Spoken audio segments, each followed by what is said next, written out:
اور انسان کو اللہ تبارک و تعالیٰ نے جاہل پیدا کیا ہے. واللہ اخرجکم من بطون امہاتکم لا تعلمون شیئا. پھر اللہ تبارک و تعالیٰ نے انسان کو آلات دیے. وجعل لکم السمع والابصار والافئدہ، تاکہ ہم اس کے ذریعے اللہ کی پہچان کریں، اللہ کو پہچانیں.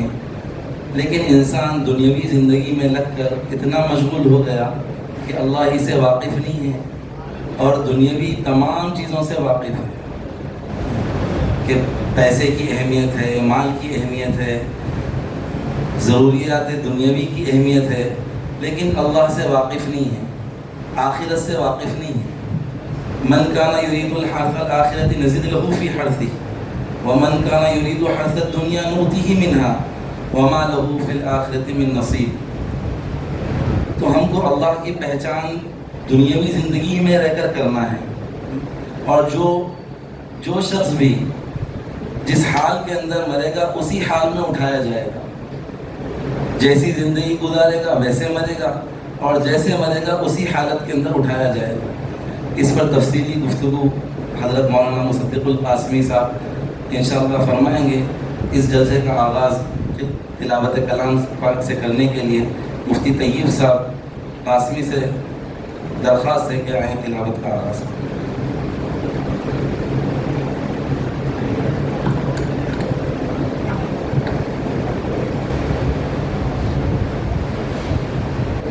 أعوذ بالله من الشيطان الرجيم. بسم الله الرحمن الرحيم.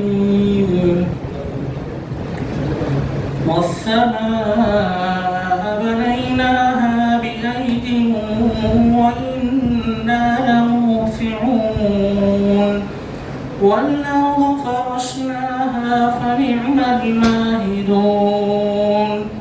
ومن كل شيء خلقنا زوجين لعلكم تذكرون. ففروا إلى الله إني لكم منه نذير مبين. ولا تجعلوا مع الله إلها آخر إني لكم منه نذير مبين. كذلك ما أتى الذين من قبلهم من رسول إلا قالوا ساحر أو مجنون أتواصوا به بل هم قوم طاغون. فتول عنهم فما أنت بملوم. وذكر فإن الذكرى تنفع المؤمنين. وما خلقت الجن والإنس إلا ليعبدون. ما أريد منهم من رزق وما أريد أن يطعمون. إن الله هو الرزاق ذو القوة المتين.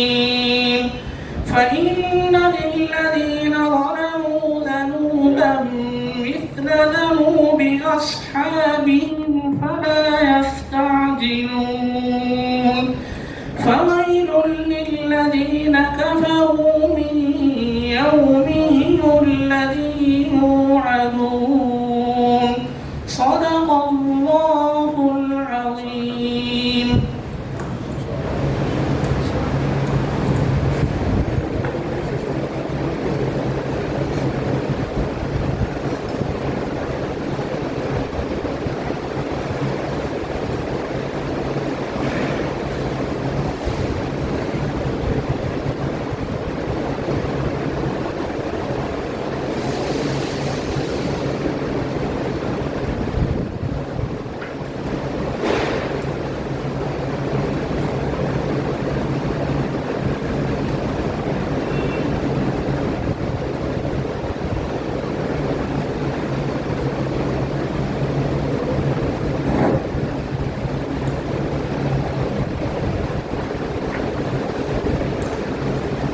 میں بلا کسی تاخیر کے حضرت والا سے درخواست کرتا ہوں اپنے قیمتی خطاب سے ہم کو مستفیض ہوں.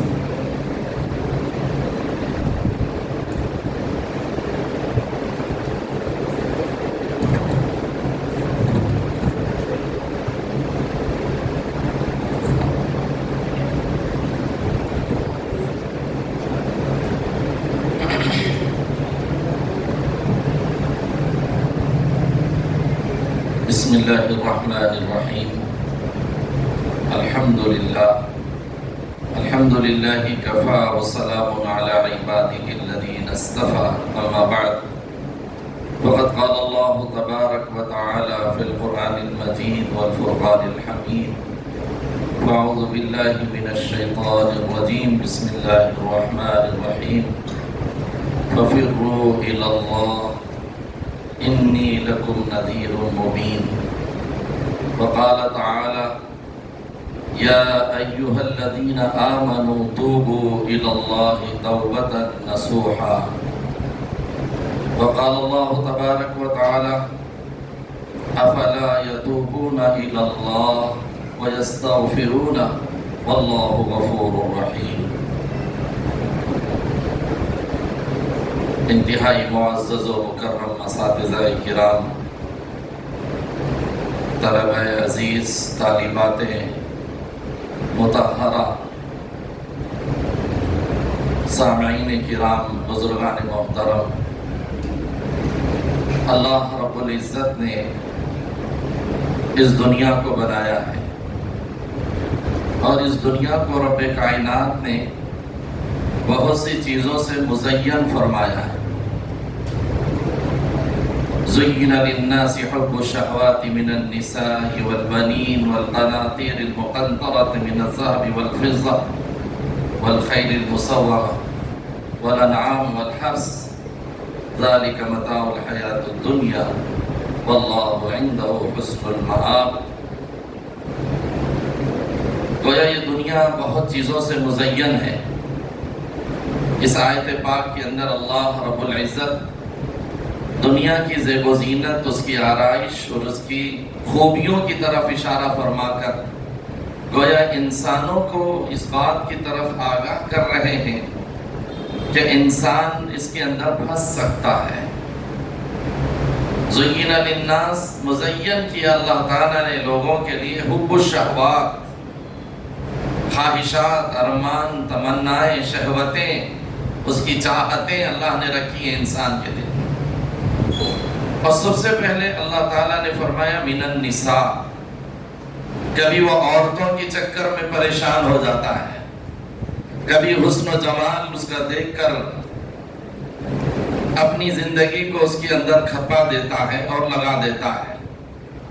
نہ اسے ایمان کا، نہ اعمال کا خوف اور ڈر ہوتا ہے، نہ اللہ کی طرف اس کو جھکنے کی کوئی پرواہ ہوتی ہے. بعض مرتبہ آدمی انتہائی اس چاہت کے اندر گرفتار ہو جاتا ہے.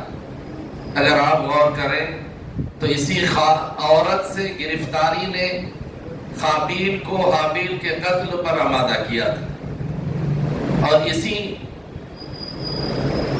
شہوت انسان کے، اس عورت کی شہوت اور محبت نے بنی اسرائیل کے اندر جو سب سے پہلا واقعہ قتل کا ہوا تھا وہ بھی ایک عورت کی وجہ سے ہوا تھا. تفصیلی واقعات ہیں. میں ہمیشہ یہاں جب مخاطب کرتا ہوں اپنے طلبہ اور طالبات کو سامنے رکھ کر کرتا ہوں، چونکہ بیٹھے ہوئے اساتذہ میرے سے زیادہ علم والے ہیں اور بہت اچھا بولنے والے لوگ ہیں، لیکن چونکہ جو ترتیب ہے اس ادارے کی، اس ادارے کی ترتیب پر یہاں آنا ہوتا ہے اپنی سعادت سمجھ کر. تو بہرحال یہ اللہ تعالیٰ نے نظام بنایا، اس دنیا کو مزین کیا. حب الشہوات من النساء والبنین. کبھی انسان اللہ کے اس مخلوق میں جو سب سے پہلا پسندیدہ اولاد ہوتی ہے انسان کے لیے، اس کی محبت کے اندر گرفتار ہو کر اپنی آخرت کو بھلا دیتا ہے. دیکھیں آپ، اولاد کی محبت ایسی ہوتی ہے بعض مرتبہ کہ انسان اس محبت کے اندر اتنا گرفتار ہو جاتا ہے کہ پھر اللہ تبارک و تعالیٰ کو بھی اس طرف متوجہ کرنا پڑتا ہے، اور آزمائشوں کے اندر اللہ تعالیٰ محبتوں کی وجہ سے گرفتار کرتے ہیں۔ اگر آپ کہیں حضرت یعقوب علیہ السلام کی جو محبت حضرت یوسف سے تھی، تو اللہ تبارک و تعالیٰ نے انبیاء کو مختلف آزمائشوں کے اندر ڈالے ہیں، اور یہ امت کو اور انسانوں کو گویا بتانا بھی چاہتے ہیں کہ ہم اپنے خاص بندوں کے ذریعے سے تمہاری گویا انسانوں اصلاح بھی کرنا چاہتے ہیں۔ تو حضرت یعقوب علیہ السلام نے حضرت یوسف کی محبت تھی، تو پھر اس کا واقعہ ہوا کہ اللہ نے ان کو 40 سال کی جدائی بھی دی۔ 40 سال جدا رہے حضرت یوسف علیہ السلام، آنکھیں چلے گئی روتے روتے، سب کچھ ہوا۔ پھر اللہ تعالیٰ نے ان کو اس طرف متوجہ کیا اور وہ لیا ہے۔ تو اولاد اگر ہے تو ایسی محبت ہے، اور کبھی اولاد کی محبت ہوتی ہے لیکن اللہ کی محبت غالب رہتی ہے۔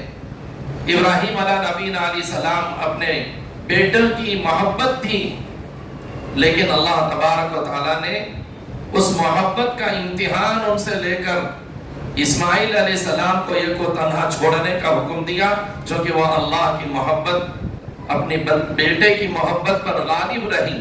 یہ اللہ نے آزمائشیں اپنے انبیاء سے بھی کرائی ہیں۔ پھر دنیا کے اندر محبتوں کا انداز اگر غور کریں تو جب ابراہیم کی موت ہوئی حضور پاک علیہ السلام کے چھوٹے سے اس بچے کی، تو پیارے آقا کی آنکھوں سے آنسو بھی بہنے لگے تھے، اور آپ کو جب صحابہ نے پوچھا تو اللہ کے نبی نے کہا یہ محبت کے آنسو ہے۔ یعنی اللہ کے نبی نے یہ بھی بتایا کہ اولاد سے محبت ہوتی ہے انسانوں کو۔ چنانچہ ایک مرتبہ اللہ کے نبی ایک چھوٹے سے بچے کو محبت سے اٹھا کر چوم رہے تھے، تو ایک دیہاتی نے کہا آپ بچوں کو بھی چومتے ہیں؟ تو اللہ کے نبی نے اس وقت فرمایا تھا تمہارے دل سے اللہ نے اگر کسی کی محبت نکال دی اور شفقت ختم کری تو میں کیا کروں؟ یہ محبتیں ہیں، اللہ کی بڑی حکمتیں ہیں اس میں۔ ایسا نہیں ہے کہ ان محبتوں کو صحیح رخ اگر دیا جائے تو یہ محبتیں بھی ہیں، اور یہ محبت کرنا نبی نے بھی اور اللہ نے بھی سکھایا ہے۔ تو بنین والقناطیر المقنطرہ من الذهب، سونے چاندی سے محبت ہوتی ہے، انسان اس میں پھنس جاتا ہے۔ کتنے ایسے لوگ ہیں سونا چاندی مال جائیداد مال و دولت کے پیچھے پڑے ہوئے ہیں۔ جیسے اللہ کے نبی نے فرمایا صلی اللہ علیہ وسلم نے ایک کھیت اگر سونے کا ملے تو دوسرے کھیت کی اس کو اور خواہش اور تمنا ہوتی ہے۔ تو مال و دولت کی حرص بھی انسان اس دنیا کے اندر آتا ہے تو پھر وہ مال و دولت کی حرص اس کے اندر اس کی محبتوں میں گرفتار ہو کر وہ اس کی طرف ہو جاتا ہے۔ سونے چاندی ہے، والحرث کھیتی، کھیت کرنا بھی اگر یہ بھی ایک محبت ہے۔ جب آپ کسانوں کو دیکھیں کسی جگہ تو وہ کسان اپنے ہل چلا رہا ہے، رات کی تنہائیوں میں ایک وہ تنہا اپنے کھیت میں ہے، پانی دے رہا ہے، نہ اس کو بھیڑیے کا ڈر ہے نہ شیر کا اور چیتے کا ڈر ہے، اپنے کھیت میں تنہ تنا ہوتا ہے تاکہ وہ اپنے کھیت کو لہلاتا ہوا دیکھے، اس کی محبتیں ہیں اس کو۔ والخیل المسومہ، اور گھوڑوں کی محبتیں جو کہ جہاد میں جانے کا یہ ذریعہ، اور گھوڑوں سے محبت، والانعام، چوپاؤں سے، مویشیوں سے محبت، حقوق و شہوات کا یہ پورا نقشہ اللہ نے کھینچا ہے۔ پھر اس کے بعد فرمایا یہ سب دنیا کی زندگی ہے، قل متاع الدنیا، یہ دنیا ہے، اور اصل ٹھکانہ وہ حسن المآب، اللہ کے پاس میں ٹھکانہ ہے، سب کو اس کی طرف لوٹنا ہے۔ دنیا کی محبتوں میں یہ تمام چیزیں جو اللہ نے بیان فرمائی اور گنایا ہے، میرے عزیز طلباء آپ جان سکتے ہیں کہ یہ محبتیں اگر حکمتوں سے دیکھا جائے تو بہت حکمتیں بھی ہیں اس میں۔ اگر کسی کو کھیت سے محبت نہ ہو تو بازار میں اناج نہیں آئے گا، غلہ نہیں آئے گا، کھائیں گے کہاں سے قومیں؟ اگر اولاد سے محبت نہیں تو اولاد کو اللہ کے نبی نے فرمایا فَإِنِّي أُكَاثِرٌ بِكُمُ الْأُمَمَ، زیادہ بچے دینے والی عورت سے شادی کرو تاکہ میں اپنے اس امت پر فخر کر سکوں۔ اولاد کی محبت بھی حکمت سے خالی نہیں، اور اللہ کے نبی نے فرمایا کہ مجھے خوشبو اور عورت پسند ہے کسی جگہ، تو آپ اندازہ لگائیے کہ اللہ کے نبی نے جو فرمایا خالص نہیں، اس میں حکمت ہے۔ اگر مرد اور عورت کی محبتیں آپس میں نہ ہو تو نسلوں کا وجود آگے نہیں پڑے گا، اس لیے یہ محبتیں بھی ضروری ہے، اس میں حکمت ہے اللہ کی۔ چیزوں کی محبتیں، سونے چاندی کی محبتیں بھی ضروری ہے، لیکن یہ اس کی مثال جو سے اکابر نے دیا ہے، یہ محبتیں ہوں لیکن دل کے اندر نہ اتر جائے۔ جیسے دل ایک کشتی ہے اور مال و دولت اس کے اطراف پانی ہے۔ مثال دی گئی ہے کہ ایک کشتی جب تک پانی کے اوپر ہوتی ہے اور پانی نیچے ہوتا ہے اور اطراف میں پانی ہوتا ہے تو کشتی آسانی سے چلتی ہے، اور اگر وہ پانی کشتی کے اندر آ جائے گا تو پانی اندر آنے کی وجہ سے کشتی بھی ڈوبے گی اور بیٹھنے والے بھی ڈوب کر تباہ ہو جائیں گے۔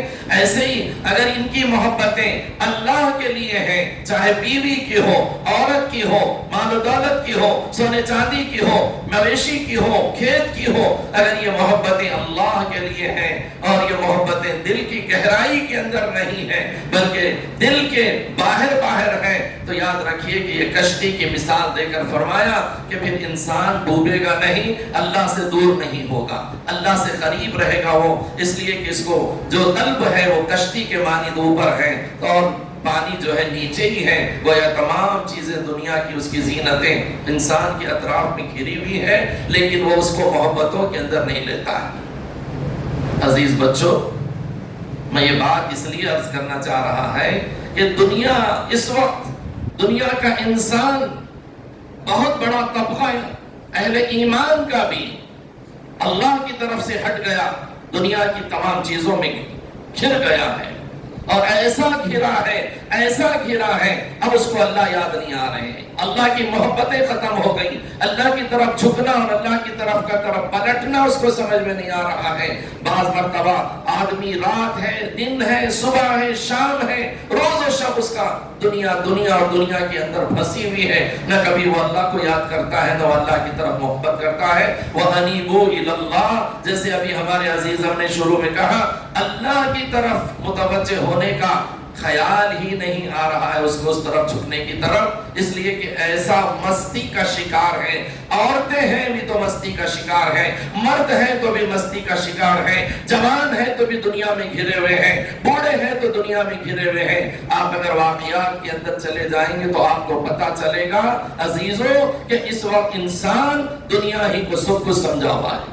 اگر یہ دنیا کو سب کچھ نہیں سمجھتا تو یہ جنگیں نہیں ہوتی، یہ ایک دوسرے کے قتل و غارت گری کے بازار گرم نہیں ہوتے، یہ غزہ کے مسلمانوں کو یہ اسرائیل لگاتار اپنی ملکیت میں لانے کے لیے اس طرح کا حملہ نہیں کرتا، نہ یہ حکومتوں کے، نہ ملکوں کے جھگڑے نظر آتے جو آج نظر آ رہے ہیں۔ یہ صرف دنیا کی حرص نے، حکومتوں کی حرص نے، جاہ و جلال کی حرص نے، محبتوں نے ان کو اس کے اندر دام فریب میں لے لیا، اور یہی دام فریب ہے جو مسلم ملکوں کے حکمران کو بھی اگر آپ دیکھیں گے، اگر ان کے دلوں میں بھی اپنے عہدوں کی محبت ہے، اپنی جو ہے کرسیوں کی محبت ہے، اپنے تخت شاہی کی محبت ہے، ان کے دلوں میں انسانوں کی محبت نہیں، نہ اللہ کی محبت ہے۔ اگر وہ اللہ کی محبت ہوتی تو زمین پر اللہ کے بندوں کا جتنا خون بہ رہا ہے اس کے لیے آواز اٹھا کر امریکہ اور روم، اسرائیل اور یورپ اور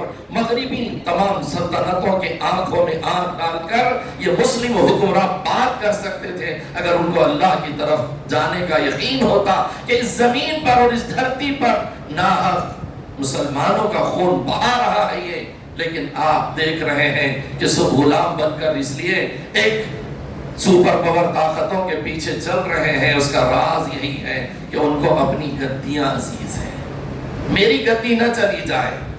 اگر یہ جو طبقہ مسلمانوں کا جو جہاد کے عنوان پر اٹھا ہوا ہے، مجاہدین دین اور اسلام اٹھے ہوئے ہیں، اگر یہ کہیں مضبوط ہو جائیں گے تو کہیں میرا تختہ نہ ڈر جائے، نہ میری حکومت کہیں ختم نہ ہو جائے، اس لیے وہ اس معنی کر اسی کی محبتوں میں گرفتار ہے، اللہ کی طرف نہیں جھک رہے ہیں۔ آپ اگر پوری نظارے کرتے جائیں گے ہماری آزو بازو پڑوس میں، محلوں میں، گھروں میں، تو آپ دیکھیں گے کہ اکثر لوگوں کا مزاج دنیا کی اسی ذوق و زینت کی طرف لگا ہوا ہے. عورتوں کو زیور پسند ہے. ہماری بچیاں بیٹھے ہوئے ہیں, زیور ہے, سونا ہے, اچھے کپڑے ہیں, اچھا اسٹائل ہے, اچھا ڈیزائن ہے. میرے برقعے کا ڈیزائن اچھا ہو, میرے کپڑوں کا ڈیزائن اچھا ہو. بلکہ بعض لڑکیاں اور عورتوں کا حال تو یہ ہے, ہر دفعہ جب کبھی نیا ماڈل زیور کا آتا ہے تو پرانے سونے کے بیچ کر نئے لے لیتے ہیں, اس لیے کہ ان کو قناطیر اور مقدر سے اتنی محبت ہو گئی کہ ان کو اسی کے اندر دل لگتا ہے. یہ بات کہنے کے بعد میں عرض کرنا چاہتا ہوں کہ جب آدمی دنیا میں اتنا پھنستا ہے تو گناہوں کے دلدل میں جاتا ہے.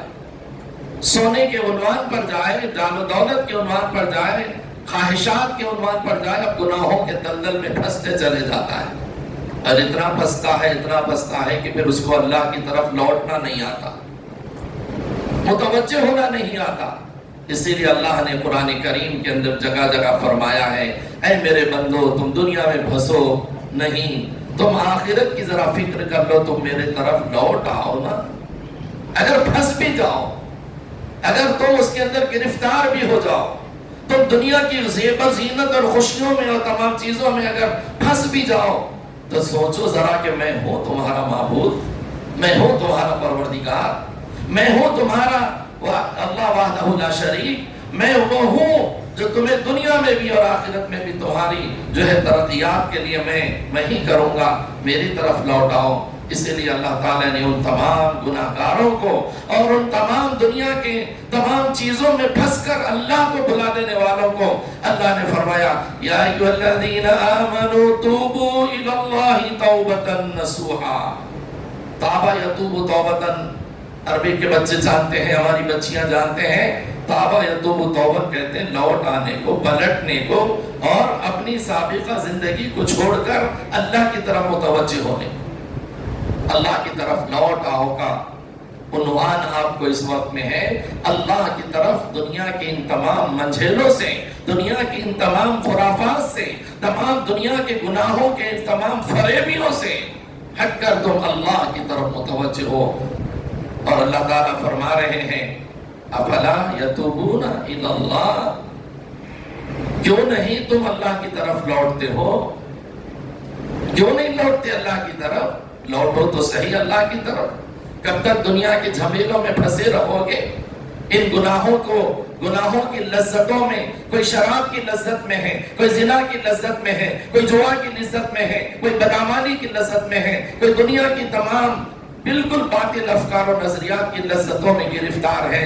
کب آئے گا تمہیں خیال کہ تم اللہ کی طرف متوجہ ہوگے؟ اللہ نے فرمایا قرآن پاک میں اس طرح کی آیات بہت جگہ آئی ہیں. جہاں جہاں دنیا کا تذکرہ ہے وہاں اللہ نے ایسی آیتیں بیان کر کے گویا مسلمانوں کو نہیں, پوری انسانیت کو کہا کہ تمہارا ٹھکانہ تو اللہ کی طرف ہی, اس طرف متوجہ ہو جاؤ. اور متوجہ ہو جاؤ تو پھر اللہ کیا کریں؟ وہ پروردگار بہت وَيَسْتَغْفِرُونَ, اللہ فرما رہے ہیں افلا یتوبون الی اللہ, تم لوٹ آؤ تو دیکھو اللہ کیسے معاف کرتا ہے تمہارے گناہوں کو. تم اگر دنیا میں پھنس کر اپنی زندگی برباد کر چکے ہو تو اللہ تمہیں پھر پلٹ کے آنے کے بعد وَيَسْتَغْفِرُونَ, تمہیں مغفرت بھی کر دے گا, تمہیں معاف بھی کر دے گا, اور تمہیں درگزر بھی کر دے گا. اور ایسا درگزر کرے گا واللہ غفور الرحیم, وہ تو پروردگار بہت معاف کرنے والا ہے, وہ اللہ بڑا رحیم ہے. میرے عزیزوں, اللہ تبارک و تعالیٰ نے دوسری جگہ فرمایا اِلَّا مَن تَابَ وَآمَنَ وَعَمِلَ عَمَلًا صَالِحًا, اور اس کے آگے فرمایا یُبَدِّلُ اللَّهُ حَسَنَاتٍ, جب بندہ لوٹتا ہے, اِلَّا مَن تَابَ, پر جب وہ لوٹتا ہے. میں توبہ کے معنی اس لیے نہیں کر رہا ہوں, توبہ کو پھر سمجھانا پڑے گا. توبہ کہتے کسے ہیں؟ توبہ اسی کو کہتے ہیں جب آدمی گناہوں کے دلدل میں پھنستا ہے تو اپنی وہ سابقہ زندگی کو ختم کر کے پلٹنے کا نام ہی توبہ ہے. وہ ہمارے ایسا نہیں ہے کہ وہ پلٹنے کے واسطے یوں کر لے کے نماز ہوئی مان لیے گالوں کو, اس کو توبہ نہیں بولتے. توبہ تو کسی اور چیز کا نام ہے, توبہ نام ہے کسی اور چیز کا. تو اللہ فرما رہے ہیں کہ اِلَّا مَن تَابَ وَآمَنَ وَعَمِلَ, جو پلٹے, ایمان لائے اور عمل صالح کرے, پھر اللہ تعالیٰ ان کے گناہوں کو نیکیوں میں بدل دیتے ہیں. کیسے پیارے اللہ ہے. آدمی گناہوں کے دلدل میں پھنسے معاف کیسے کرتے ہیں پروردگار. میرے طلبہ عزیز آپ غور کریں, قرآن کا گہرائی سے مطالعہ کریں. اللہ نے اس میں اتنے واقعات بیان فرمائے ہیں انبیاء علیہ السلام کے بھی اور دوسروں کے. اس سے اندازہ ہوتا ہے کہ اللہ اپنے بندوں کو کیسے معاف کرتے ہیں. حضرت یونس علیہ السلام کا قصہ ہے قرآن کریم کے اندر. نیلوا میں وہ پیدا ہوئے, وہاں پر اللہ نے ان کو بھیجا. وہاں انہوں نے تقریباً اللہ نے قرآن میں فرمایا 1 لاکھ سے زیادہ وہاں پر ان کی امت کا یعنی قوم تھی, اور انہوں نے اللہ کی طرف انہیں پکارا, بلایا, دعوت دی, آنے کے لیے کہا, تو وہ قوم نہیں مانی, اپنے کفر کے دلدل میں پھنسی رہی, اللہ کی طرف متوجہ نہیں ہوئی, ایسی پھنسی رہی کہ یونس علیہ السلام کا انکار کیا. حضرت یونس علیہ السلام نے کہا کہ ابھی 3 دن کے اندر تمہارے اوپر عذاب آنے والا ہے اللہ تعالیٰ کا, آپ لوگ ذرا ایمان تو لا لو, اللہ کی طرف متوجہ ہو جاؤ. میں یہ بتانا چاہوں کہ جب بندہ کفر میں رہ کر بھی اللہ کی طرف متوجہ ہوتا ہے تو وہ پروردگار کیسے معاف کرتے ہیں. اور اگر ایمان والا اگر گناہوں کے دلدل سے نکل کر اللہ کی طرف پلٹتا ہے تو اللہ اس کو تو آسانی سے معاف کر دیں گے. یونس علیہ السلام کی قوم کفر میں تھی, نبی کا انکار کر رہی تھی, اللہ کا انکار کر رہی تھی.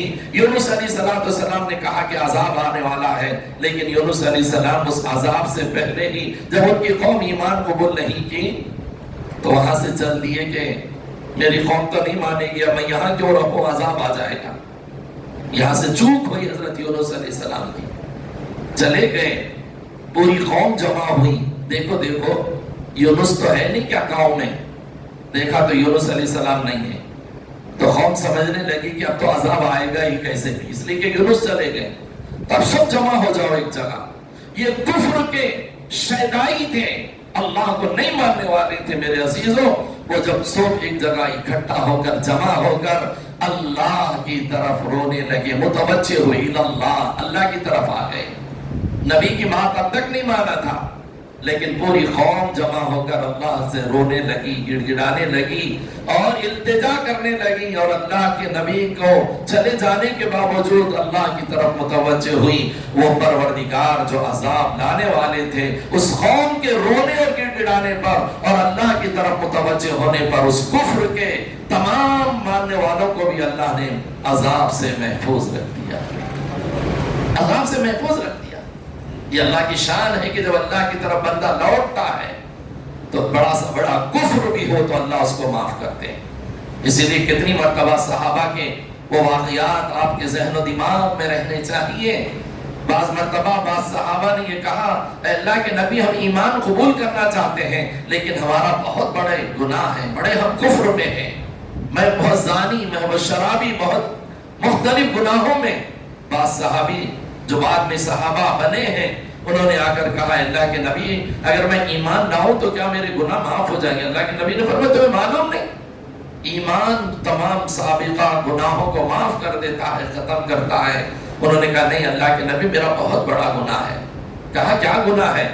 انہوں نے کہا کہ میری بچی پیدا ہوئی تو میں نے اپنے ہاتھوں سے اس کو زندہ دفن کر دیا تھا, اور زندہ دفن ایسے کرا تھا کہ اس کے آنسوؤں کو بھی میں نے نہیں دیکھا, اس کے ننھے ننھے ہاتھ میرے کپڑوں پر جو گرد غبار میں اس کے لیے گڑا تیار کر رہا تھا, وہ گڑھے میں ڈالنا چاہ رہا تھا, اس گڑھے میں ڈالنے سے پہلے میرے اوپر ہاتھوں پر کپڑوں پر گرد اڑ رہی تھی. میری ننھی بیٹی کہہ رہی تھی ابا آپ اتنی محنت کیوں کر رہے ہیں, اور اس کو جھاڑ رہی تھی, جھٹک رہی تھی, ہٹا رہی تھی. لیکن اللہ کے نبی مجھے رحم نہیں آیا اس میری بیٹی پر, اور یہ ہوا کہ میں نے جب گڑھا پورا کھودا تو اس گڑھے میں نے اپنی پوری بچی کو اپنے ہاتھ سے اس میں دفن کر اس میں مٹی ڈالنے لگا تو میری بیٹی پکارنے لگی ابا مجھے کیوں اس میں ڈال رہے ہو, میں نے کیا قصور کیا, میں آپ سے کوئی کھلونوں کی خواہش نہیں کروں گی, میں کوئی اپنی مرضی کی خواہش نہیں کروں گی مجھے اس میں کیوں دفن کر رہے ہیں، میں نے اس کا خیال نہیں کیا اللہ کے رسول، اس کے باوجود میں نے اس کو دفن کر دیا، اس کی آواز دفن ہو گئی اس میں۔ تو اللہ کے نبی کی طرف دیکھنے والے صحابہ دیکھ رہے تھے کہ نبی کی آنکھوں سے بھی آنسو جاری تھے، اور وہ صحابی جو ایمان لانے کے لیے بیٹھ کر کہہ رہے ہیں، تو اللہ کے نبی نے کہا کہ تمہارے وہ گناہ بھی اللہ معاف کریں گے جب تم ایمان کلمہ پڑھ لیں۔ وہ پروردگار وہ ہے میرے بھائی، سخت سے سخت گناہوں کو معاف کرنے والا وہ اللہ ہے۔ جب بندہ اپنے گناہوں سے توبہ کر کے اس کی طرف متوجہ ہو جائے، اس کی طرف آئے۔ آج یہاں رک کر میں کہنا چاہتا ہوں، دنیا میں جتنے حالات اس وقت تیزی کے ساتھ امت مسلمہ پر آ رہے ہیں، ان سب کا یہی رخ یہی ہے کہ پوری امت دنیا کی چیزوں میں پھنس چکی ہے اور اللہ کو بھلا چکی ہے۔ نہ ایمان ہے مضبوط، نہ اعمال صالحہ مضبوط، نہ اپنی کیے ہوئے پر کوئی پچھتاوا ہے، نہ پشیمانی ہے۔ اللہ اس لیے دیکھ کر پوری ظالم حکمرانوں کو امت مسلمہ پر قائم کر چکے ہیں۔ جب تم کو میری طرف متوجہ نہیں ہونا ہے اور میری نہیں ماننا ہے تو مجھے بھی تمہاری کوئی پرواہ نہیں ہے۔ اس لیے میں ظالموں کے ہاتھ میں ظالموں کے حوالے تمہیں کرتا ہوں۔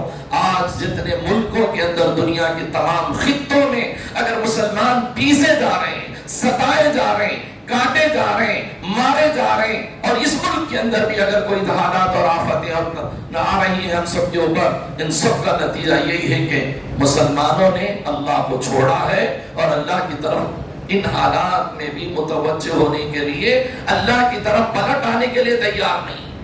سب اپنی مستیوں میں ہیں، شادیاں ویسے ہی ہو رہی اور تمام کی تمام جو ہے شادی خانے ویسے ہی آباد ہیں۔ آپ اگر دیکھیں گے تو جو بھی نہیں دیں گی ہے مسلمانوں پر اتنے سخت حالات کے باوجود،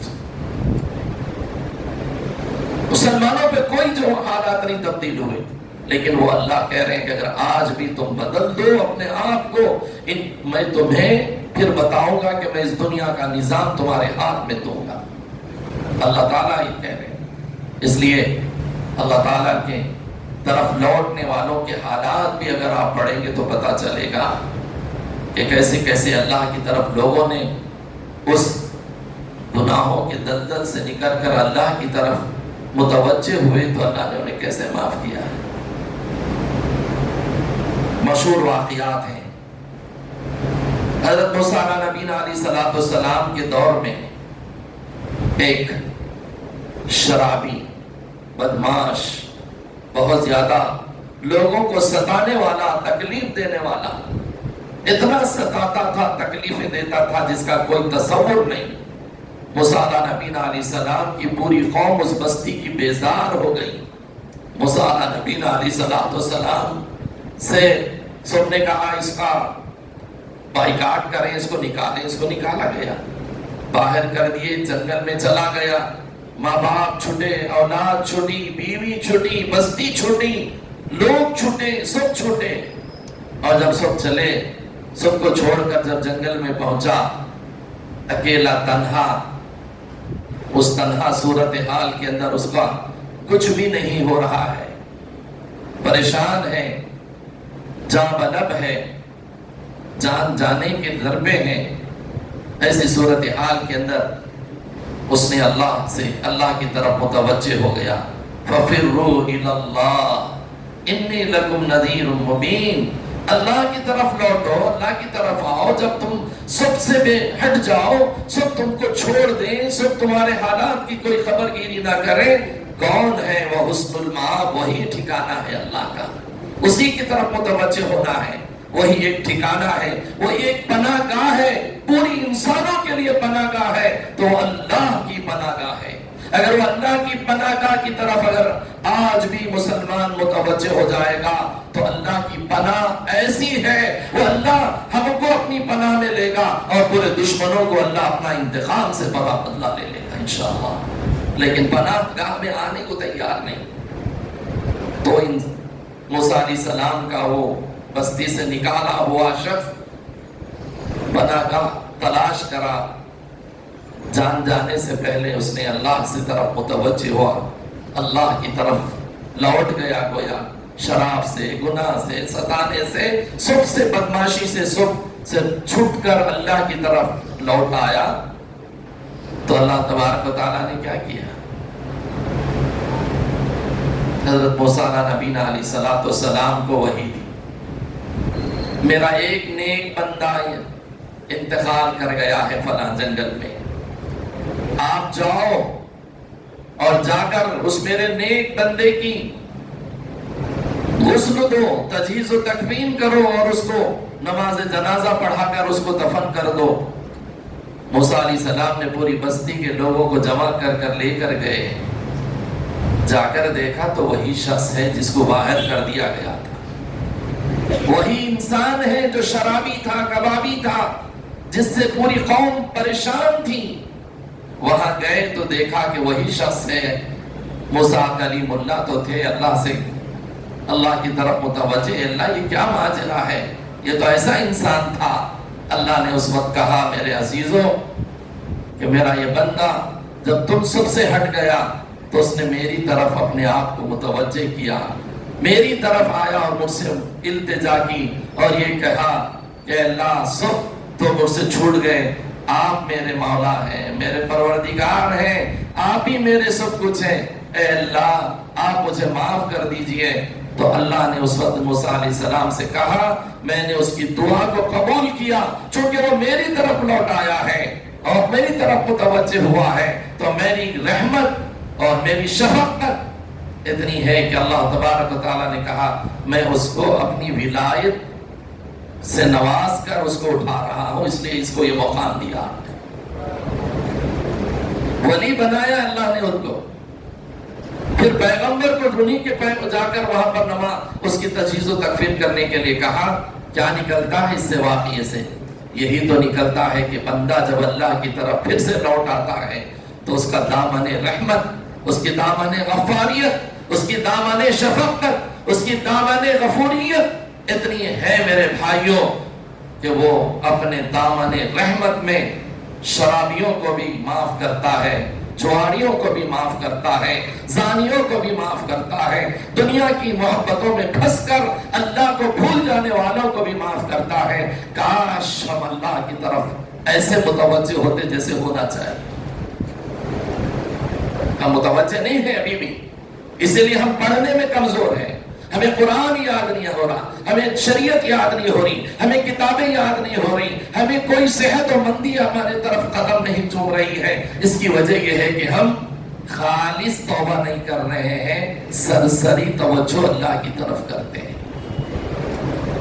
اسی لیے اس کے اندر مفسرین نے فرمایا یا ایھا الذین آمنوا توبوا الی اللہ، اللہ کی طرف پلٹو، متوجہ ہو۔ کیسا؟ توبتاً نصوحا، نصوح کہتے ہیں خالص، گڑ گڑا کر، دل کی تبدیلی کے ساتھ، ذہن و دماغ کی تبدیلی کے ساتھ، اپنے اندر کے پورے جذبے کے ساتھ میں اللہ کی طرف پلٹو گے تو پھر اللہ معاف بھی کرے گا اور اللہ تمہیں چمکا کر روشن بھی کرے گا۔ کیسے چمکا کر روشن کرے گا؟ قاضی عیاض رحمت اللہ علیہ کا واقعہ ہمارے بچوں نے اور بچیوں نے سنا۔ وہ قاضی عیاض رحمت اللہ علیہ سے پہلے خطرناک ڈاکو تھے، خطرناک ڈاکو تھے، راستے کے پورے لوگوں کا مال لوٹ لیا کرتے تھے۔ وہ سمرقند اور خراسان کے پاس رہنے والے تھے، ادھر سے کوئی جانے والا جاتا تو مشکل ہو جاتا تھا۔ وہ ایسے انسان تھے کہ جس سے پوری مخلوق اس راستے کی ڈری ہوئی تھی۔ اور قصہ یہ تھا جیسے میں نے کہا حب الشہوات من النساء، ایک باندی پر بھی عاشق تھے۔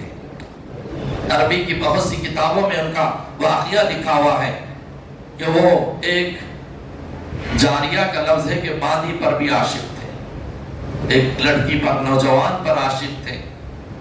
اسی عاشقی کے اندر دیوار بھلان کر اس لڑکی کی طرف جانے کے لیے اٹھے تھے کہ دیوار بھلان رہے تھے اور کسی بازو کے گھر سے آواز آئی، أَلَمْ يَأْنِ لِلَّذِينَ أَن تَخْشَعَ قُلُوبُهُمْ دیوار سے ہٹ گئے، فوراً اس دیوار سے اتر گئے. ہاں آ چکا ہے مولا، آپ کی طرف پلٹنے کا وقت آ گیا ہے، میں اب پلٹ رہا ہوں، میں اللہ آپ کی طرف متوجہ ہو رہا ہوں. اس جوانی کی کیفیت میں جو اس حسن و جمال کی ملکہ سے عشق تھا، اور ایک طرف ڈاکو بھی بنے ہوئے تھے، اسی وہاں سے نکلے اور جنگل کا رخ کیا، اور وہاں جا کر کسی کھنڈر میں بیٹھے ہوئے تھے. تو وہاں ایک روایت یہ بھی ہے ان کے واقعے کے اندر کہ وہاں پر لوگ کچھ جمع ہوئے تھے اور آپس میں کہہ رہے ہیں، تو چھپ کر تھے، لوگوں سے چھپ کر آ کر ٹھہر گئے تھے. تو لوگ کہہ رہے ہیں کہ قافلے والے ذرا صبح صبح نکلیں گے، چونکہ یہاں فضیل ابن عیاض بڑا ڈاکو ہے، کہیں ہمیں دیکھ کر مال لوٹ لے گا. اس وقت ان کے دل میں اور خیال آیا ہے، اللہ میں تو آپ کی طرف لوٹا، پھر بھی قوم ڈر رہی ہے، پھر بھی میری طرف میرے سے جو ہے توبہ کیا.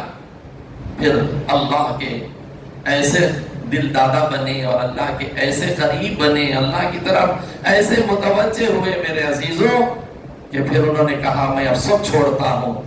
مکے اور مدینے کے مجاور بنے، مکے اور مدینے کے عاشق بنے، اللہ کے ایسے عاشق بنے اور اللہ کے ایسے سچی توبہ انہوں نے کی کہ پھر اللہ تبارک و تعالیٰ نے انہیں فضیل ابن عیاض ڈاکو سے فضیل ابن عیاض رحمت اللہ علیہ کا بنا دیا، ولی بن گئے. اس لیے کہتے ہیں کہ توبہ ایسی کرو جیسے حضرت علی رضی اللہ تعالیٰ نے ایک شخص کو دیکھا توبہ کر رہا تھا، تو کہا یہ تو ظاہر میں توبہ کر رہا، توبہ نام اس کا نہیں ہے.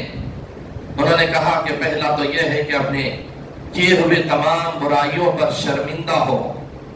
دوسرا، فرائض کی اگر قضا ہو چکی ہے تو پوری قضا کر لے، اپنی جو بھی فرائض دور ہو گئے. اگر کسی کا مال لیا ہے تو وہ مال واپس کرے، اور اگر کسی کو تکلیف پہنچائی ہے تو اس سے معافی مانگے، اور اپنے گناہوں کو چھوڑے اور آئندہ گناہ نہ کرنے کا عزم کرے. یہ تو حضرت علی نے فرمایا، لیکن آپ علماء ہیں، بہت سے علماء جانتے ہیں 3 شرطیں ہیں توبہ کے لیے جو سب سے زیادہ ہے. حضرت علی نے یہ 6 چیزیں 6 شرط قرار دی، حضرت علی رضی اللہ تعالیٰ نے. لیکن معمولی طور پر مفسرین نے اس کے ذہن میں یہ بات بتائی 3. پکا ارادہ کرنا کہ اب میں گناہ، یعنی پہلے تو شرمندہ ہونا، ایسا شرمندہ دل گواہی دے رہا ہو، اے اللہ میں نے جتنے گناہ کیے، جتنوں کو تکلیفیں دی، جتنوں کو ستایا ہے، اے اللہ میں اب سب چھوڑ رہا ہوں وہ گناہ. اور وہ شرمندہ پشیمانی کس کو کہتے ہیں؟ آنکھوں سے آنسو بہ رہے ہوں، رو رہا ہو، گڑ گڑا رہا ہو، شرمندہ اس کو کہتے ہیں. اگر سامنے استاد آپ کے نظر آئے اور آپ وہاں پر کوئی بدتمیزی کر رہے ہیں، اچانک اگر سمجھدار بچہ ہوتا ہے شرمسار ہو جاتا ہے استاد کی نظر پڑنے پر. اور اگر کوئی بچہ سگریٹ پی رہا ہے اور باپ نظر آ گیا تو فوراً اس کی حالت جو تغیر ہو جاتی ہے سعادت مند بچے کی، اس کو کہتے ہیں شرمندگی. ایسی شرمندگی اپنے سابقہ گناہوں پر ہونا جب ہوتا ہے توبۃ نصوحا. دوسرا، جتنے اب گناہ ہے اس کو چھوڑ دینا، کوئی نہیں کرنا جو پہلے سے کر رہا تھا. تیسرا، آئندہ نہ کرنے کا عزم و ارادہ کرنا. کیسا عزم و ارادہ؟ اب میں گناہ نہیں کروں گا. ایسا نہیں کہ تسبیح لے کر استغفر اللہ اور پورے گناہ بھی کر رہا ہے. آج بہت سے لوگ ایسے بھی ہیں مسلم معاشرے میں، ٹی وی بھی دیکھ رہے، تسبیح بھی چل رہی، گناہوں کی باتیں بھی ہو رہی، تسبیح بھی چل رہی. وہ استغفار اللہ کو پسند ہے ہی نہیں، وہ اللہ کو دھوکا ہے، اللہ کی آیات کو مذاق ہے، اللہ کی تمام ہدایتوں کا مذاق ہے.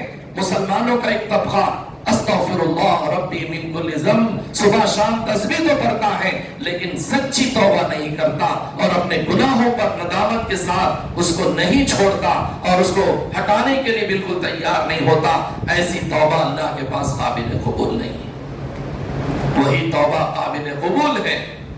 اسی لیے علماء نے فرمایا ہے ایسی سچی توبہ کر کر آدمی اگر اللہ کی طرف لوٹتا ہے تو اس کی مثال پیارے آقا صلی اللہ علیہ وسلم نے جو واقعے میں دی ہے.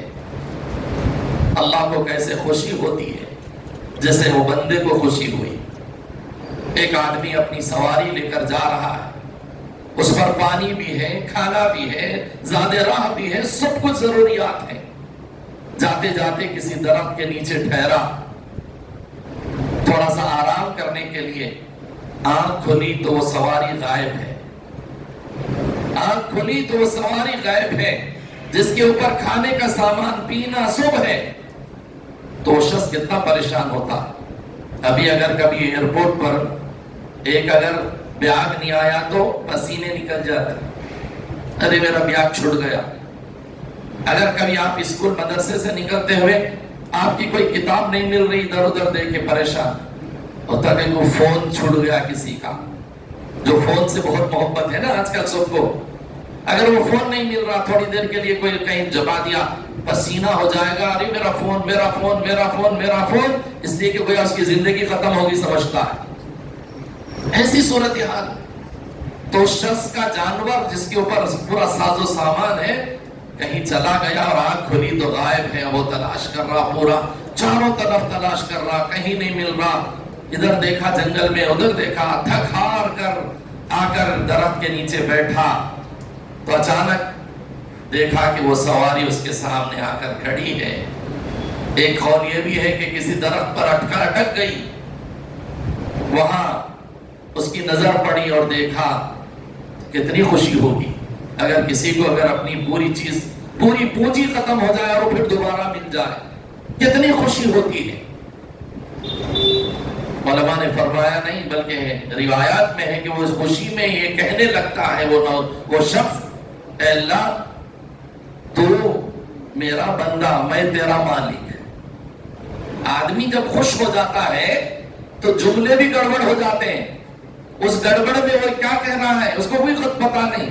اے اللہ تو میرا بندہ اور میں تیرا مالک۔ اس خوشی کے اندر جو اس کو جو خوشی ہوتی ہے چیزوں کے ملنے پر، میرے اور آپ کے پروردگار عالم جو میرے اور آپ کے اللہ ہے، اور جس نے مجھے اور آپ کو پیدا کیا، مسلمان بنایا، انسان بنایا، حافظ قرآن بنایا، عالم دین بنایا، دین کی سمجھ عطا کی، دین کے راستے پہ چلنے کے لیے مدرسوں میں بھیجا، وہ پروردگار کی طرف اگر بندہ لوٹتا ہے اپنے گناہوں سے، اپنی گندگیوں سے، اپنی تمام سیئات سے، تو اللہ کو بھی اپنے بندے سے اس سے زیادہ خوشی ہوتی ہے جو اس بندے کو ہوئی تھی۔ کیسی خوشی ہوتی ہے پروردگار کو، جس کا ساز و سامان چلا گیا، جب اس کے ملنے پر خوشی ہوتی ہے تو کوئی بندہ اس کا روٹھا ہوا، چلے جانے والا، بکھر جانے والا، اللہ کو چھوڑ دینے والا، اللہ سے دور ہونے والا، وہ بندہ، وہ بندی جب اللہ کی طرف متوجہ ہو کر اپنے آپ کو اس کی طرف چلے جاتی ہے، لوٹ آتی ہے، تو اللہ اتنے خوش ہوتے ہیں، اللہ اتنے خوش ہوتے ہیں جو اللہ تعالیٰ ہی اپنے بندے کو دامن رحمت میں لے کر کہتے ہیں۔ اسی لیے اللہ نے فرمایا لا تقنطوا من رحمت اللہ، میری رحمت سے مایوس نہ ہونا، میری طرف تم کتنے بھی گناہ کرو پلٹ کر آ جاؤ، 100 آدمیوں کو قاتل کر دو تب بھی پلٹ کر آؤ، میں معاف کرنے والا ہوں۔ اچھا، ایک بات حضرت تھانوی علیہ الرحمہ نے یہاں پر ایک بات میں آپ کو عرض کرنا چاہتا ہوں، علمی بات ہے، علمی بات ہے کہ حضرت تھانوی علیہ الرحمہ نے جب یہ لکھا ہے، جب آدمی اس اللہ کے جتنے حقوق ہیں، جتنے عبادتوں کے مسائل ہیں یا کوئی گناہ اللہ کے احکامات کو چھوڑا، تو اللہ تعالیٰ تو اپنے حقوق معاف کریں گے، یہ تو ہم سب کے ذہنوں میں ہے، لیکن اللہ حقوق العباد معاف نہیں کریں گے۔ توبہ کر رہا آدمی اللہ کی طرف متوجہ ہو رہا تو اللہ بندوں کے حقوق معاف نہیں کرتے جب تک وہ معاف نہیں کرے، لیکن میں یہ جو 100 آدمیوں کا قاتل ہے اللہ نے کیسے معاف کیا؟ سوال ہے آپ لوگوں سے، یہ تو حقوق العباد ہے۔ عیسیٰ علیہ السلام کے زمانے کا واقعہ ہے یہ۔ عیسیٰ علیہ نبینا علیہ السلام کے زمانے میں ایک شخص نے ایک آدمی 99 آدمیوں کو مار دیا۔ مارنے کے بعد خیال آیا کہ میں تو بہت بڑا گناہ کر دیا کہ قتل کر دیا اتنے لوگوں کو، اللہ مجھے معاف کریں گے یا نہیں کریں گے؟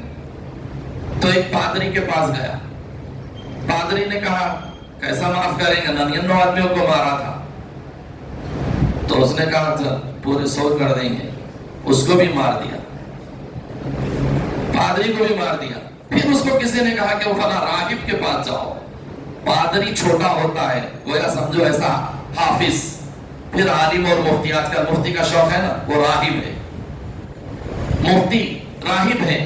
وہاں پہنچ گیا اور اس کی خدمت میں جا کر بولا تو ذرا مفتیوں کا کیا نظام ہوتا ہے, مسائل کو ہیلوں سے نکال دیتے. ذرا پادری فوراً مسئلہ بتا دیا سخت, اتنے لوگوں کو مارنے کے بعد رہتا مار دیا اس کو. راہب بولے تو مفتی صاحب کچھ تو مسئلے نکالتے نا ذرا, اس لیے مفتیوں کے پاس جانا پڑتا. ذرا دیکھو بھائی الفاظ کی اونچ نیچ باریکیوں کو دیکھ کر کیا بولے تھے, وہ بولے تھے اچھا یہ ہے, ایسا نہیں ہوتا, ایسا ہوتا ہے. یہ مفتیوں کا کام ہے. ہم لوگوں کا کام تو فوراً مسئلہ بتانا ہوتا ہے, ان کا کام بڑا نیہلے نکالنا, شریعت کے حوالوں سے کچھ نکال کر انسانوں کو بچانا بھی ہوتا ہے, تو وہ کرتے ہیں. راہب بولنے لگا نہیں اللہ معاف کریں گے تجھے. تو اس کو لیے کیا کہا, فلاں ایک جماعت عبادت گزار ہے تو وہاں جا, اور ان عبادت گزاروں میں تو بھی شریک ہو اور اللہ سے مانگ. وہ چلنے لگا. بعض لوگ کہتے ہیں مکے کی طرف, بعض کتابوں میں یہ لکھا ہوا ہے کہ وہ عبادت گزار کی طرف جہاں جاؤ, جانے لگے. لمبا قصہ ہے, سب کو معلوم ہے. چلتے چلتے گیا لیکن ٹھوکر لگی. اس کے قریب اس عبادت گزار آبادی یا مجمع کے پاس پہنچنے سے پہلے اس کا انتقال ہو گیا. رحمت کے فرشتے عذاب کے فرشتے پہنچ گئے, میں لے جاتا روح تو لے جاتا. دونوں لڑ رہے تھے. تو اللہ نے کیا کہا تھا, اللہ نے فرمایا کہ یہ دیکھو کہ جہاں جا رہا تھا کتنی جگہ باقی ہے. کدھر سے چلا تھا تو اللہ کی طرف چلا تھا نا توبہ کرنے, فَفِرُوا إِلَى اللَّهِ, اللہ کی طرف آ رہا تھا وہ. یعنی وہ مارنے والا دل میں خیال کرا کہ میں اب سب کو چھوڑ دیا, مارا, اتنا بڑا گناہ کیا, اب اللہ کی طرف جا کے معافی مانگ لیتا ہوں. تو اب یہ دیکھو کہ جہاں پہنچنے والا تھا کتنا فاصلہ ہے.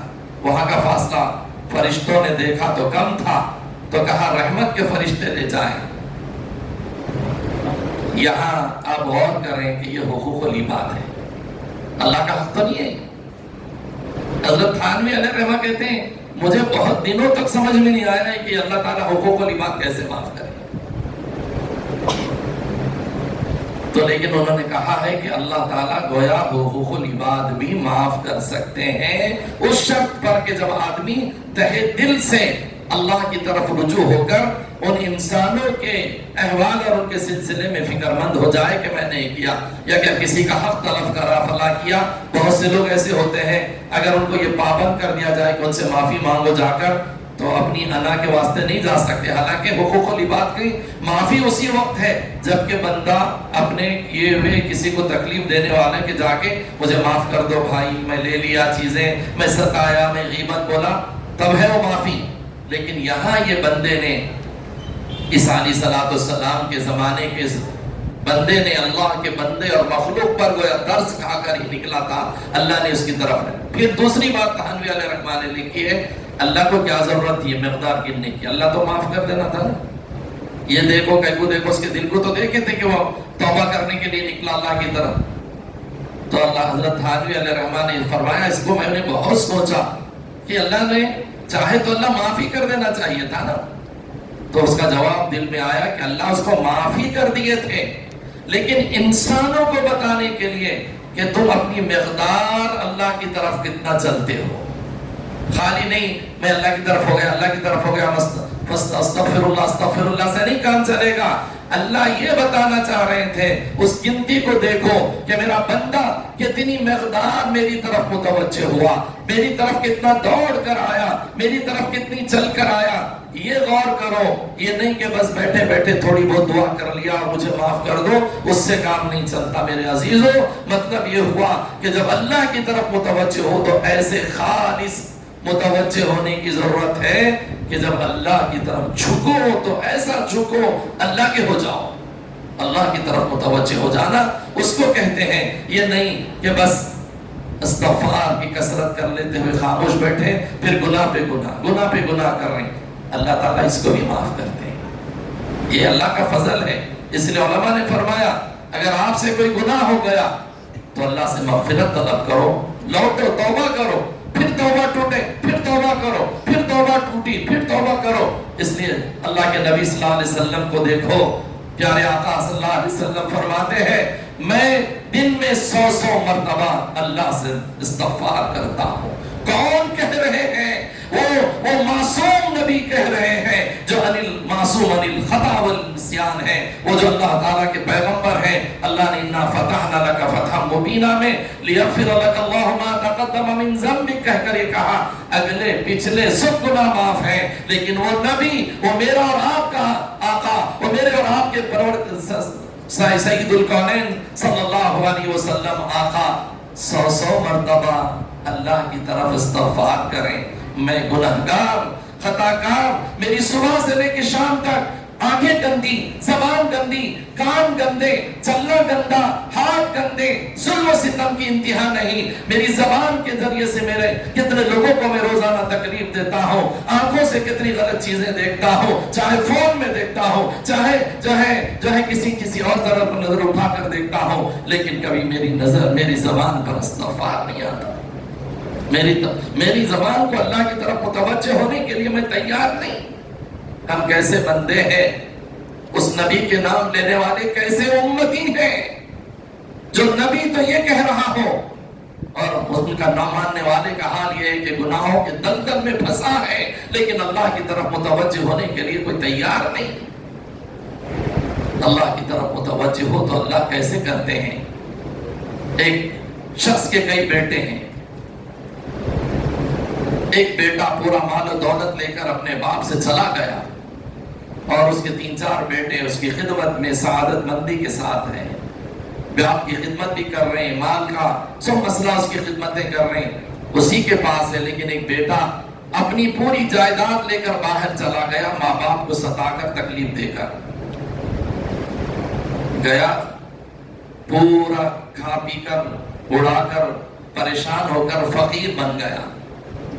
پھر وہ بیٹا اپنے باپ کے پاس واپس آتا ہے، وہ باپ بیٹا جو نافرمان بیٹا ہے وہ اپنے باپ کے پاس واپس آتا ہے۔ جب واپس آ کر وہ باپ کے پاس پہنچتا ہے اپنی معافی کے ساتھ، تو باپ اپنے پورے بیٹوں کو چھوڑ کر اس کو اپنے قریب کرتا ہے، اس کو اپنے گلے سے لگاتا ہے، اس کو اپنے قریب بٹھاتا ہے۔ وہ سعادت مند پورے بیٹے کہہ رہے ہیں یہ تو آپ کو چھوڑ کے چلے گیا، آپ کو جو ہے ستا کے چلے گیا، پورا مال و دولت دے کے چلے گیا اور آپ اس کو قریب کر رہے ہیں اور ہم تو آپ کے سعادت مند بیٹے ہیں۔ تو وہ باپ کہتا ہے کہ تم تو میرے ہی ہو، لیکن یہ بیچارہ چلا گیا تھا، اب اس کو مجھے اپنا بنانا ہے۔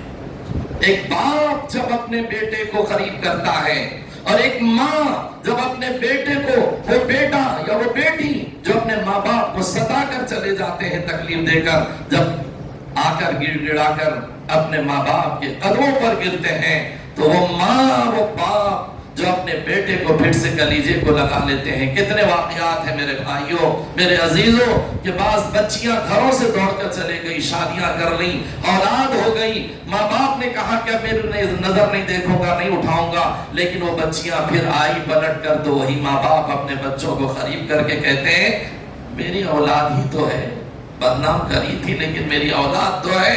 جو بندہ ہے وہ جب اللہ کے بندے بن کر اللہ اپنے بندے جو ہے اپنے ماں باپ کی پاس میں اگر ندامت سے آتے ہیں، تو جب وہ بندے کو، اولاد کو ماں باپ معاف کرتے ہیں، میرے بچوں عزیزوں، تو پروردگار تو 100 ماؤں سے زیادہ محبت رکھنے والے ہیں، اگر یہ حدیث صحیح ہے۔ بعض لوگوں نے اس حدیث پر کلام کیا ہے کہ اللہ تعالیٰ اپنی اولاد، اپنے بندوں سے، ایک ماں جیسے اپنی اولاد سے محبت کرتی ہے، ماں 100 مائیں اپنی اولاد سے محبت کرتی ہیں ایک طرف، لیکن وہ اللہ اپنے بندوں کے ایک ایک گناہگاروں سے محبت کرتا ہے۔ اللہ تو گناہگاروں سے بہت پیار کرتے ہیں، اللہ اپنے نافرمان بندوں سے بھی پیار کرتے ہیں۔ جب وہ اللہ کی طرف پلٹتے ہیں، رجوع ہوتے ہیں، اس کو اپنا پالنہار سمجھ کر اس کے سامنے 2 آنکھوں سے آنسو بہاتے ہیں، تو اللہ معاف کر دیتا ہے۔ ایک ماں اپنے بچے کی گندگیوں کو نہیں دیکھتی۔ میرے بچیوں اور طالبات، آپ عورت ہو، آپ لڑکیاں ہو، اللہ نے آپ کو ماں کی مامتا رکھا ہے آپ کے دل کے اندر.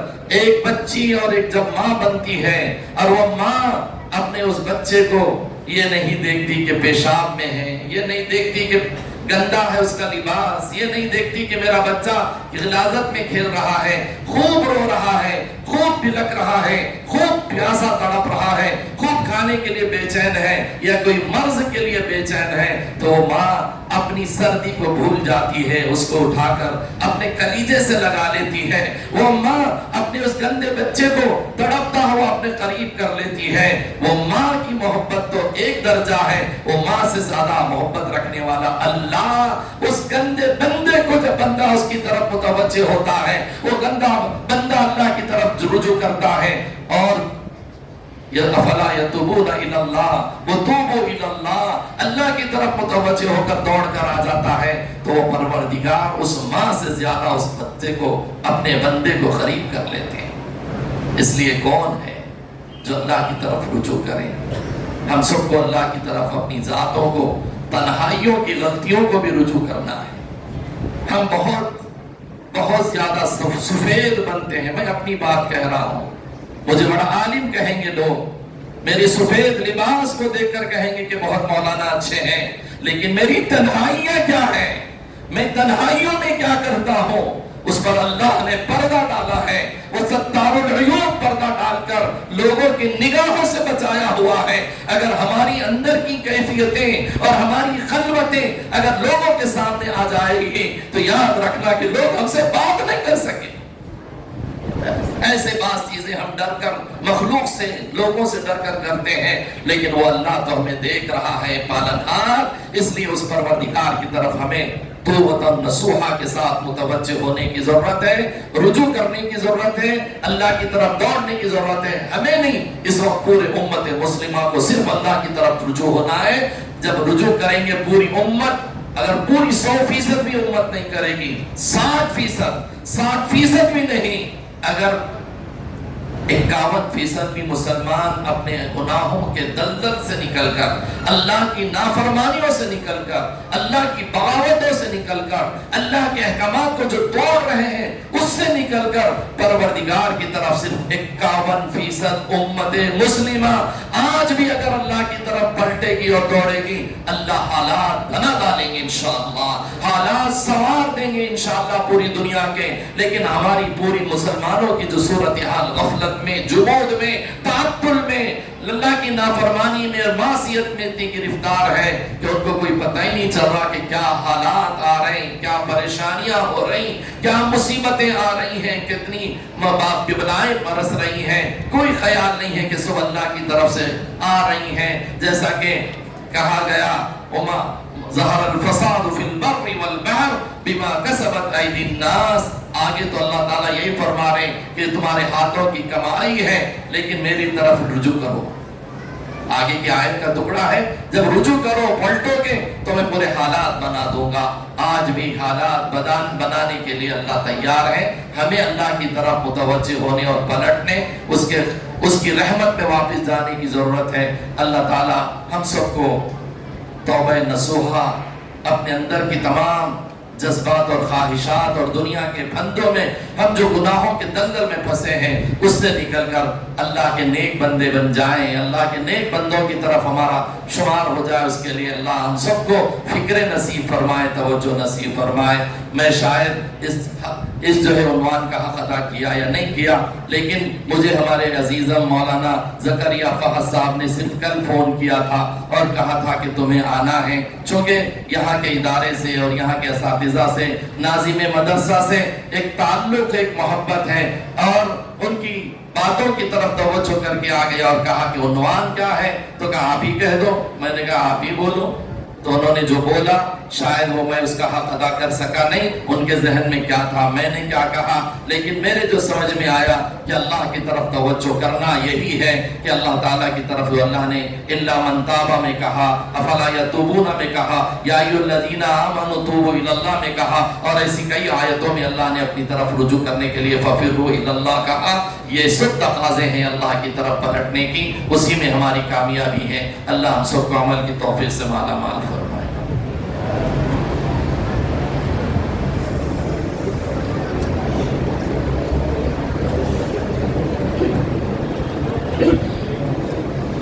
اللهم صل على محمد وعلى آل محمد وبارك وسلم. ربنا آتنا في الدنيا حسنة وفي الآخرة حسنة وقنا عذاب النار. ربنا ظلمنا أنفسنا وإن لم تغفر لنا وترحمنا لنكونن من الخاسرين. یا الہ العالمین کریم آقا بہت گنہگار، بہت خطاکار، بہت سیاہکار ہیں. اے اللہ ہماری جلوتیں، ہماری خلوتیں، ہماری اے اللہ معاشرتی زندگی، ہماری اخلاقی زندگی، اے اللہ عبادت والی زندگی بہت کمزور ہے مولا. اے اللہ ہم سب کو معاف فرما دیجئے. اے اللہ ہم کو، ہماری نسلوں کو، ہماری اولاد کو، سب کو، ہمارے اساتذہ کو، ہمارے ماں باپ کو، ہمارے رشتہ دار کو، ہمارے پڑوسیوں کو، ہمارے اہل خاندان کو، سب کو معاف فرما دیجئے. اے اللہ گناہوں کے اے اللہ زیب و زینت کو دیکھ کر اس کی طرف ہم نے اپنا پورا دین و ایمان اور اپنا جو ہے قلب و جگر اسی کی طرف لگا دیا اور ہم بہت گناہگار بندے بن گئے. لیکن اے اللہ ہم گناہگار صحیح، آپ کے بندے ضرور ہیں. اے اللہ آپ گناہگاروں سے ہی محبت کرتے ہیں. اسی لیے تو اللہ آپ کے نبی نے فرمایا انک عفو تحب العفو، کہا آپ بہت معافی کو پسند کرتے ہیں. اے اللہ ہم اپنے اللہ تمام سابقہ گناہوں سے معافی مانگتے ہیں. آنے والی جتنی ہماری زندگی ہے، جو بچی کچی زندگی ہے، اے اللہ اس کو اپنے اپنی اعمال پر، اپنی احکامات پر، نبی کی شریعت پر، اللہ آپ کی ہدایتوں پر، نبی کی ہدایتوں پر عمل کرنے والا بنا دیجیے. اللہ آپ کا اللہ آپ ہی کا در ہے اور آپ ہی معاف کرنے والے ہیں. اے اللہ بہت گناہگار ہیں، بہت گناہگار ہیں. سمندر کے دھاگوں سے بھی زیادہ گناہ ہے. اے اللہ ریت کے ذرات سے بھی زیادہ گناہ ہے. لیکن آپ کی مولا رحمت بہت وسیع ہے. آپ کی رحمت کا واسطہ، آپ کی غفاریت کا واسطہ، آپ کی کرم کا واسطہ اے اللہ ہم سب کو اور پوری امت مسلمہ کو اس وقت معاف کر دیجئے. اللہ آپ کی ناراضگی نظر آ رہی ہے، چاروں طرف پوری دنیا میں آپ کی ناراضگی نظر آ رہی ہے. اللہ آپ ناراض ہوتے ہیں تو آپ کا غضب چھلکتا ہے اور حالات بہت تبدیل ہو جاتے ہیں. اللہ آپ ہم سے راضی ہو جائیے، امت مسلمہ سے راضی ہو جائیے اور راضی ہو کر جہاں جہاں مسلمان پریشان ہیں، اللہ غم زدہ ہے، تکلیف میں ہے، مصیبتوں میں ہے، دشمنوں کے اور اپنوں کے سب کی تکلیفوں میں ہے، اللہ سب کو معاف فرما کر اللہ ان کے لیے رحم کے دروازے کھول دیجئے. بالخصوص غزہ اور فلسطین کے مسلمانوں کی اے اللہ کب تک ان کو ستایا جائے گا، کب تک ظلم ہوگا مولا. اے اللہ تڑپتے بچے ہیں، اے اللہ بلکتے ان کی بچیاں ہیں، اے اللہ ان کے خاندان ٹوٹ کر بکھر گئے. اے اللہ آپ رحم کر دیجئے. اے اللہ ان کو پھر سے بسا دیجئے اور اس دشمن کو جس وقت اے اللہ اپنی دشمنی پر اور اپنی اے اللہ اپنے انا ربکم العالی کے اس پر اے اللہ بہت زیادہ کبر ہے، تکبر ہے، غرور ہے. اللہ اس کا کبر و تکبر اللہ اسرائیل کا خاک میں ملا دیجئے، خاک میں ملا دیجئے. آپ نے فرعون کو بھی زیر کیا، آپ نے نمرود کو بھی زیر کیا، اپنے ابو جہل عتبہ شیبہ کو بھی زیر کیا. اے اللہ یہ کیا ہے آپ کے سامنے؟ اللہ آپ نے اللہ ابراہا کے لشکر کو بھی تباہ کیا. اے اللہ یہ آپ کے دشمن، اسلام کے دشمن، مسلمانوں کے دشمن، چھوٹے چھوٹے بچے اور بچیوں کا دشمن اسرائیل، اللہ اس کو تباہ کر دیجئے. اگر ہدایت ہے تو ہدایت دے دیجئے. اللہ جو جو ان کا سپورٹ کر رہے ہیں ان سب کو سمجھ دے دیجئے، ہدایت دے دیجئے. اللہ جو اللہ اس وقت پورے دنیا میں جہاں فساد ہیں، لڑائیاں ہیں، جنگ و جدال ہے، سب جگہ اللہ امن عطا کر دیجئے، امن عطا کر دیجئے. اللہ اس ملک میں بھی امن عطا فرما دیجئے. اللہ اس ملک کے حکمرانوں کو بھی مسلمانوں کے حق میں اللہ نرم بنا دیجئے، نرم بنا دیجئے.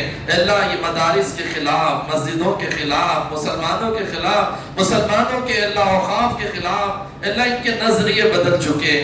لیکن اللہ آپ کے دو انگلیوں کے درمیان ان کے قلوب ہیں، اللہ آپ ان کے قلوب کو مسلمانوں کے حق میں پھیر دیجئے، اللہ مسلمانوں کے مسائل کے لیے حق میں پھیر دیجئے۔ اے اللہ اگر ان کے دلوں میں سختی ہے تو ان کی سختیوں کی وجہ سے ان کو آپس میں لڑا کر انہیں کو بھی ختم کر دیجئے، اے اللہ ان کو بھی ان کی حکمرانی سے خاتمہ کر دیجئے، نہیں تو ہدایت کی نواز دیجئے۔ اے اللہ ہمارے ان تمام طلبہ عزیز اور طالبات کو علم و عمل میں پختہ نصیب فرمائیے، اے اللہ عمل بھی عطا کیجئے تو تقویٰ بھی عطا کیجئے، اے اللہ علم کے اندر مضبوطی نصیب اے اللہ فرمائیے، اے اللہ مدرسوں کا اے اللہ یہ ابتدائی آغاز ہے، 2-3 مہینے ہیں، اے اللہ ہمارے مدرسوں کے آنے والے ہر طالب علم کو، ہر طالبہ کو ایک سچا پکا اچھا جید عالم اور حافظ بنا دیجئے، عالمہ اور حافظہ بنا دیجئے، اور قوم کی خدمت کے لیے انہیں منتخب فرما دیجئے، اور خود کی اور پوری مخلوق کی اصلاح کے لیے منتخب فرما دیجئے۔ اے اللہ جو مانگا وہ بھی نصیب فرمائیے، جو مانگنے سے رہ گیا شایان شان نصیب فرمائیے، اے اللہ رحم کا، کرم کا، عافیت کا معاملہ فرما کر اے اللہ ہماری ٹوٹی پھوٹی دعاؤں کو آقا مدنی صلی اللہ علیہ وسلم کے صدقے میں قبول فرما لیجئے۔ صلی اللہ تعالی علی خیر خلق محمد وعلی آلہ واصحابہ واہل بیتہ اجمعین برحمتک یا ارحم الراحمین والحمد للہ۔